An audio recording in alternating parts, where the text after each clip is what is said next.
All right, so welcome back to another episode of the Barron Report. And of course, we get a chance to talk to some of the greatest minds in both business and sometimes in the food service space. And today I've got Erin Moran. Thank you. Thanks for the opportunity. Thrilled to be here. Yeah. All right, so Erin, let's get into a little bit about what you do there at Union Square. Culture officer, what's your day-to-day like there? Sure. So I oversee all aspects of recruiting, learning and development, internal communications, career planning, organizational design, diversity and inclusion, community investments. So day to day is very, very different. But the reason for my role is to ensure that our people have positive and uplifting experiences on a day-to-day basis at work. When you look at building cultures, I should say, around kind of the hospitality industry today, because that's kind of one of the hot zones right now, especially with, I mean, you name it, every area you could be concerned with in building cultures, hospitality is one of the biggest areas of concern. What are some of the things that you're running into as a leader there that you're really kind of really focused on? So we are really focused on making sure that our team members have a sense of purpose and belonging and working for our company, because we believe that when our people feel really respected, taken care of, that they matter, they're going to go above and beyond and take extraordinary care of our guests. So we're really focused on creating an inclusive work environment for our team members where they experience that sense of belonging and they have the tools and resources to be successful at their day-to-day jobs. You know, so there's a couple of things here that when you look at culture needs, kind of in the industry, because we do have a bit of a social divide right now that's occurring across society. If you look at it, whether it's generational divide or political or inclusion, diversity, all these kind of conflicting areas that seem to be bumping quite a bit in terms of company and organizational management. We're seeing more and more companies struggling with culture today. What would you say that are some of the big things that you guys are trying to address that says, hey, here's some steps we're concerned with, and here's the things we've done to kind of address them? Yeah, I'm really glad that you bring up the social dynamic because obviously in our company and in our industry, we are part of a much broader ecosystem. And that's actually one of the reasons why I mentioned that strong sense of purpose and sense of belonging being so important for our people, but also for our guests. So with all these schisms that we are experiencing in society, creating silos or groups of people that are separating from one another, we're finding that, and with technology really creating a divide between human beings where you can use technology to communicate rather than face-to-face, we're finding that people are really longing for that sense of belonging and inclusion. And so the way that we're focused on it in terms of building our team, specifically to your question, is by encouraging our people to be authentically themselves by showing up to be real, not just through the interview process, but on a day-to-day basis in their work environments. And we're teaching our people to also have a strong sense of curiosity to learn more about who is that human being that you are working with, not just as a colleague, but as a full person, so that we can create those strong relationships of trust and respect in the workplace. Yeah. I think, and I think today, in many cases, it's just, people having conversations when they have differences or maybe different views in particular areas, just having those conversations to kind of get started. Because like you said, it's really just kind of understanding, who your worker or your coworker might be that's next to you, and really understanding kind of their point of view from what they're dealing with in a day-to-day aspect, especially around when you look at culture and diversity inclusion. I think that's a super important thing. All right, so when you look at changes currently in the industry, technology is, of course, playing a big role in cultural development. Social media has a big role because now brands are right out there on blast in Yes. social, and saying something in a social media stream, your workforce sees that. They may look at that as saying, "Hey, that's what my brand believes." Yeah. How are you guys dealing with this kind of technology explosion right now? Yeah, so specific to social media, we obviously use social media as a way to engage with current and prospective guests, right? To tell them a story about an experience that we are offering in one of our businesses. We are also hoping that our employees themselves will become brand ambassadors and use their own individual networks and platforms to positively describe their work experience with us. So we focus on creating a positive work experience for each individual, but recognizing that that individual has connections with dozens and hundreds and possibly even thousands of other people. And so how they experience us on a day-to-day basis in terms of that employee relationship has the opportunity to potentially, if we do it really well, benefit us in biosocial, because they're talking hopefully very positively about their work experience. And then people that are on the receiving end of that news, whether they are someone that's considering dining with us or working with us, we hope that our team members are serving as those brand ambassadors. I like that. Well, and I think social media in general has kind of opened up some interesting conversations because we're Mhm. seeing more and more companies that, are using it in very advantageous ways to kind Right. of build team morale and just the overall kind of inclusion process. But then you have companies that, have kind of had some missteps that are now it probably would have been better if they had not even used social media because Right. you get kind of brand friction with the Mhm. workforce and kind of just that whole aspect because just one statement in some cases of Yeah. beliefs or political conditions and things of that Yeah. nature can really jump into Yeah. kind of a playoff. All right, so you guys are, of course, when you look at kind of cross brand right now, obviously Mhm. Union Square is kind of not necessarily known for Shake Shack, but Shake Shack is definitely one of the Yeah. pearls in the crown. How Mhm. many brands now live under the Union Square Mhm. Hospitality Group? So we have 18 different brands that live under us. 18. So that's 18 different voices, Yes. 18 different kind of crew sets, and how do you do that? Because that seems like some really tough challenges to try to bring a culture together for each one of them. Well, it certainly makes it really interesting, that's for sure. Just to speak a little bit about the diversity in the portfolio of businesses that we operate. We have everything from a taco restaurant kind of pop up in Brooklyn, Hmm. and a coffee shop in New York City that is your favorite place to go, not just for coffee, but for incredible crullers, which is a 400 square foot shop, all the way to a Michelin starred fine dining restaurant at the Museum of Modern Art that's called The Modern.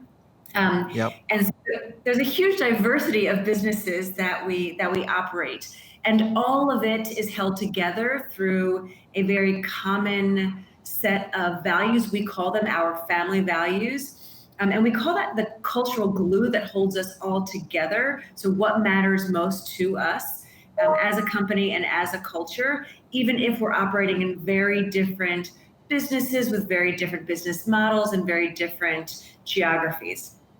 When companies have, brand diversity like that, putting Mhm. together I like the approach you guys are taking is more of a holistic approach as, Union Square as the brand, and Mhm. then these entities themselves, which have kind of individual operating aspects. I think that's probably the smart way to do it when you have that many different styles of things going on within the Right. organization. Yeah. It What also what kind of combines the challenges? oh, sorry. I was just gonna say, what kind of challenges would you say you're running into with that approach right now? Because there's some companies out there that have 3, 4 brand entities, maybe not 18, but Right. multiples that are probably would love to hear what challenges you're having and how you're addressing those.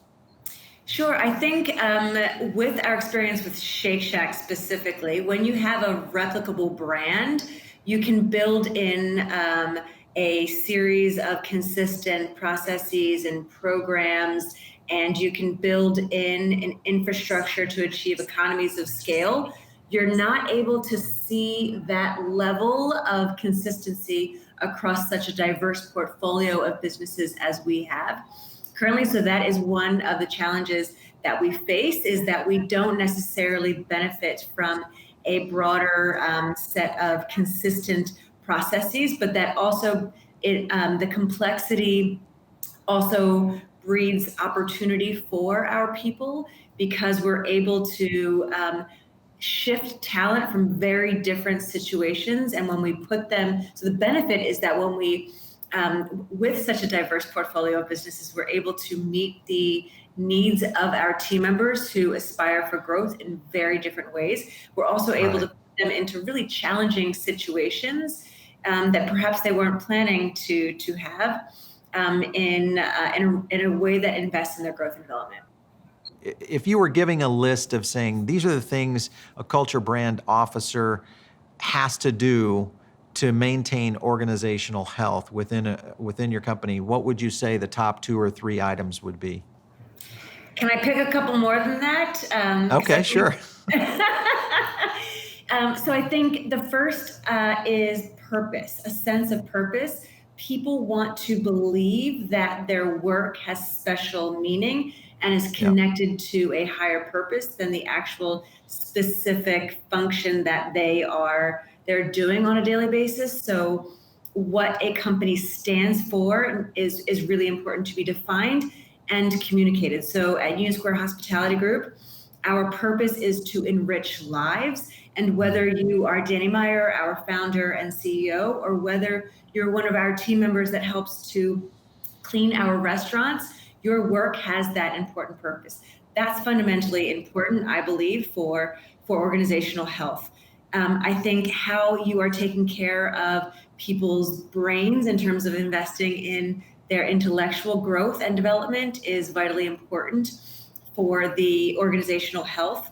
How you are touching people's heart in terms of having a set of values or a way of operating that is connected to what matters to people's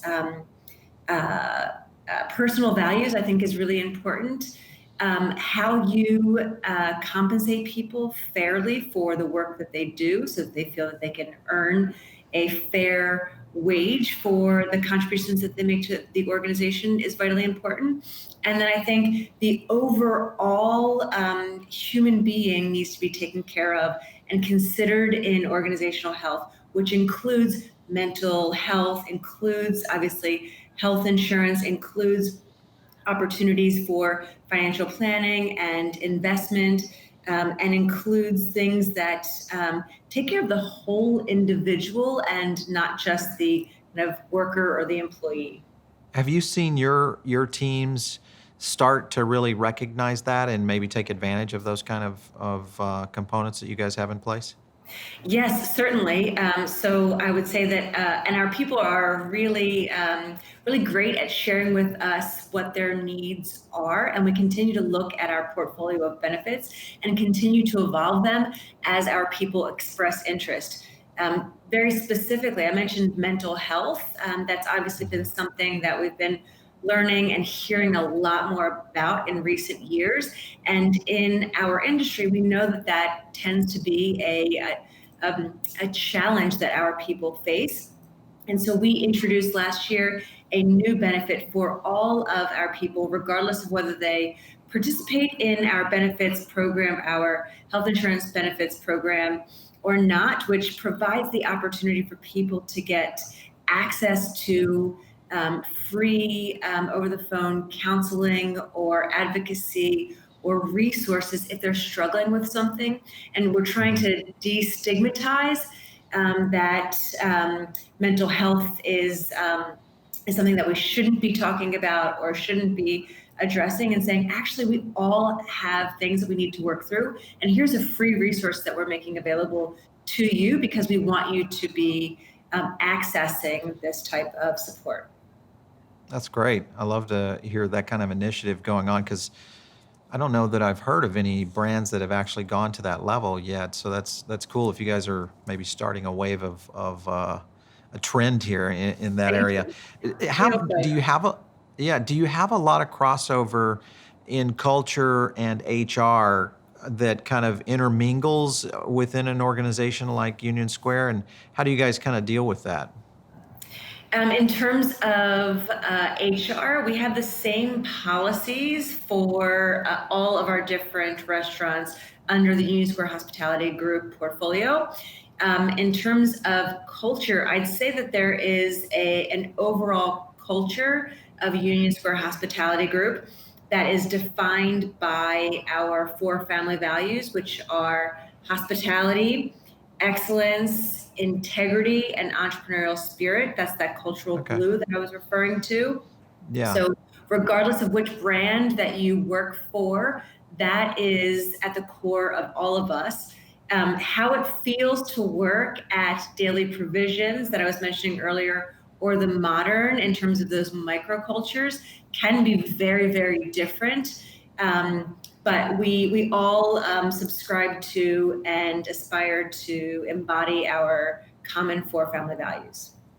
Well, I think it's pretty amazing when you look at a brand like Union Square that's been able to kind of, first of all, what Danny's done with just kind of the variations of brand building that he's done over his years, but obviously starting in fine dining, moving into Right. fast casual with Shake Shack and doing very well with that, spinning Mm-hmm. off some of these other concepts. Just the ability and the kind of the latitude to be able to function at such a high level on all those, I think is a great credit to what you guys are doing as a brand. So congrats Thank, on that. thank you. All right, so let's talk about the area of technology, and we see this more in HR right now, but I feel like it's going to start making its way into other operational aspects of Mm-hmm. hospitality and restaurants, and that is AI. So whether it's analyzing workforce, like what you're talking about, anything from mental health to productivity, those kind of Mm-hmm. things, just as they, whether it's through survey-led type things or, Right. certain kind of monitoring systems, for um, hourly wage, all those kind of things that kind of come into play. AI seems to be, or at least we're seeing more technologies going that direction. Is Mm-hmm. this something that you feel will make its way into the culture aspect of a brand? Great question. So the way that we look at technology broadly, regardless of whether it is in operations or with human resources, is there a way for us to leverage high tech to be even higher touch so that we aren't looking for Okay. tech to replace the human touch, but amplify or enhance it? Um, so, with respect to technology and AI in the HR space, one of the things that we've been taking a look at is AI with respect to evaluating candidates in order to reduce the unconscious bias that a human would have when screening Hmm. resumes and applications, because we're aware that every single person on the planet has a set of unconscious biases, and we want to ensure that we are reducing or eliminating those when we are screening for applications so that we can find the best in class talent and a diverse set of people to join our organization. So we've been considering that as an opportunity to evaluate in order to enhance our recruiting and sourcing efforts. Yeah, so technology. We have seen this in some systems out there where you as a company or a brand leader can kind of set down your mission standards of here's what we are as a company, Right. apply that to some of this AI or this machine learning, and then it kind of tries to match up what the brand stands for with maybe what that individual stands for. So, because training obviously is one of the biggest expenses a brand can go through. So if you Right. miss if you miss on a hire, and Yeah. they're there for 3 weeks or a month, and they've taken up all that training time, and then they just don't pan out because they don't have the right standards or the right kind of. Do you see technology helping with kind of doing that matchmaking? Yes, And it's going to be really challenging for us because what we hire for is the emotional intelligence and less so the technical skill. So we believe that we have the ability to train someone on every technical skill in our business, whether it is being a barista, whether it is being a fantastic prep cook, whether it's even being a fantastic porter or receiver. We can teach you those skills. We can't teach you to have a genuine interest in caring about other people. We can't Right. teach you to have a natural sense of warmth, authenticity, curiosity, strong work ethic. Those are things that we hire for. So for us, assessing that level of warmth will be a little bit more challenging through AI, but we believe that it could be possible. Yeah, that's going to be interesting to see because I think that, especially in the workforce, as we continue to see more and more tech kind of integrated in. But I love the idea of using it for these underlying biases that occur, because that is something that is a big problem in the hiring process today. So kudos to what you guys are doing there. Last question here. When you look at challenges today in building a culture, so you've taken, maybe you're a brand new culture officer that's jumping into a new brand today. You being there since 2013, you got some scars there, I'm sure, on Oh, yeah. battle scars. So you know the pitfalls. If you were trying to coach somebody up and say, hey, these are the things you really need to prepare for or consider in terms of challenges, what would those be? A couple, two or three here that might help our audience. Sure. I would suggest that anyone responsible for culture thinks about it as a growing, evolving thing versus a stagnant thing. Oftentimes, people ask us, how do you maintain your culture as you are rapidly growing? And we've kind of flipped that question on its head a little bit to say, how do we best use our growth to further and advance our culture? Because a culture is, in fact, a living, breathing thing. It's the set of experiences and interactions that our people are having with one another on a daily basis. And so we expect it to grow and to evolve. We need it to. And so thinking about how to intentionally direct the culture in a way that is in alignment with a company's purpose, reason for existence, and values, and setting up an infrastructure so all of the different touch points, the key touch points of an employee life cycle that are absolutely defining and critical to an employee in order to kind of navigate that culture directionally and intentionally in the way that matters most to the company is the advice that I'd offer up. Absolutely. Well, good advice there for Thank all you. those. All right. So we have been talking with Erin Moran, the Chief Culture Officer at Union Square Hospitality Group. Thanks so much for stopping in today, Erin. Thank you so much. It was a pleasure. Really honored to be here. Absolutely. All right. So for all of you listening in over on Spotify or maybe iTunes, make sure and leave us a review. We also love the comments. If you have some ideas for the show, make sure and hit us up on Twitter. You can do that at Paul Barron or also at Foodable. You can DM me if you've got some ideas that you think, hey, this would be a great interview. We'd love to hear those. And of course, if you have maybe not access to Twitter, shoot us an email to producer@foodabletv.com. If you're checking this out on YouTube, make sure and hit the bell and subscribe, and we will catch you on the next Barron Report.